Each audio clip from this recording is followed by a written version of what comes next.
Voici enfin le nouvel album de Louis Bertignac. Avec Origine, le chanteur a adapté en français les classiques du rock. Les Rolling Stones, les Beatles, Bob Dylan, Eric Clapton. Artiste complet aux multiples facettes, l'ex-guitariste du groupe Téléphone revient aussi à ses racines. Sybille Véron est allée avec lui sur les traces de ses influences musicales. Avec son nouvel album, Louis Bertignac s'est fait plaisir. Parce qu'Origine, c'est un concentré de chansons cultes adaptées en français par l'ex-membre de Téléphone. Au départ, je me retrouve dans ma voiture à écouter un album qui s'appelle Time de Rod Stewart. Et il y a cette chanson qui s'appelle It's Over.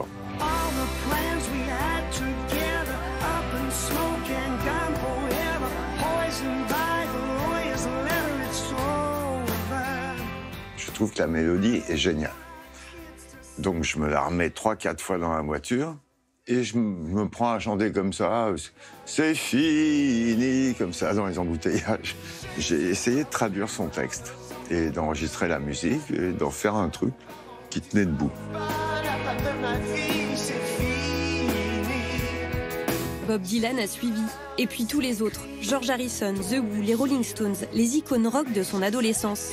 Alors avec Louis Bertignac, on a fait un bond dans le passé à la recherche de ses racines. Et tout commence avec son père. Son job, c'était de s'occuper de l'exploitation de jukebox de mon tonton.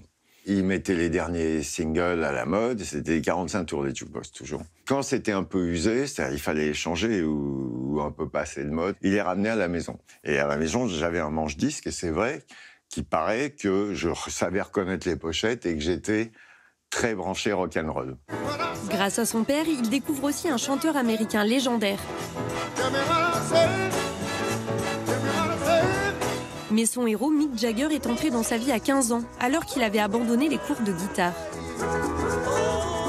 Au lycée, il y a un mec qui est arrivé avec un album des Stones qui s'appelait Beggar's Banquet.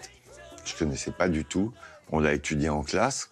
Et pendant qu'on étudiait, je trouvais la musique vachement bien. Donc, à la fin du cours, je demande à mon pote, tu peux me le prêter? C'est là que je suis tombé amoureux des Stones. J'ai ressorti la guitare et j'ai essayé de faire un truc qui ressemblait au disque que j'entendais. Et j'ai beaucoup déchiffré comme ça, avec l'oreille.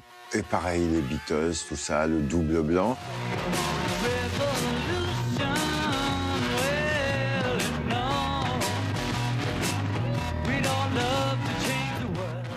Et donc, je tombe amoureux de ces deux albums.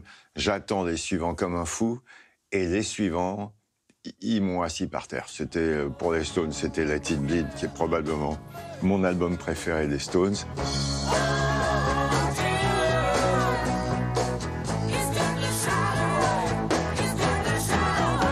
Et les Beatles, c'était Abbey Road, qui est certainement mon album préféré des Beatles.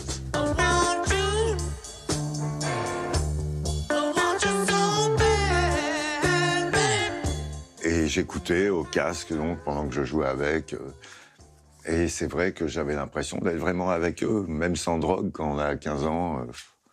On joue avec les Beatles, et ben on est avec les Beatles, on a l'impression que McCartney vous regarde en disant « Tu progresses, c'est bien, continue. » C'est vraiment trop. En 1976, il monte le groupe Téléphone avec Jean-Louis Aubert, surfant sur la vague punk rock britannique et surtout toujours porté par les Stones.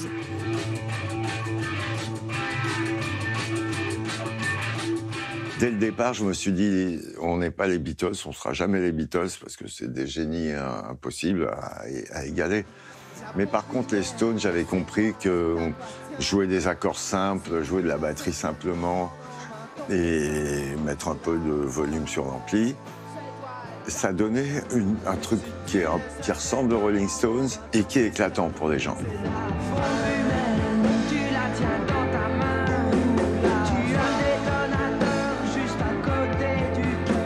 De Téléphone, toujours dans la même veine. Ses influences le suivent, mais il tient l'écriture à distance. Un peu complexé face à des chanteurs qu'il adore, comme Jacques Higelin, avec qui il a joué à ses débuts. J'adorais Jacques et sa manière d'écrire et sa manière surtout de déclamer ce qu'il avait écrit. Il y a de la poésie, il y a du politique, il y a du social et tout ça. Je me suis dit, mais comment il fait? Alors j'essaye de faire pareil, mais c'est pas moi. Et donc ça me bloque. Alors qu'Aznavour, je vis tout seul avec maman dans un très vieil appartement. Et je trouvais ça très simple. Et je rêvais d'écrire des paroles comme ça. Une simplicité que l'on retrouve dans ces 14 reprises qu'il défendra sur scène. J'adore les jouer. Et c'est pas étonnant, hein, c'est quand même la plus belle musique que j'ai entendue dans ma vie. Donc ce serait vraiment difficile si j'aimais pas jouer ça. Et je vais pas me gêner, je vais le faire. Chaque photo que tu prendras, chaque fille que tu embrasseras, je serai derrière toi.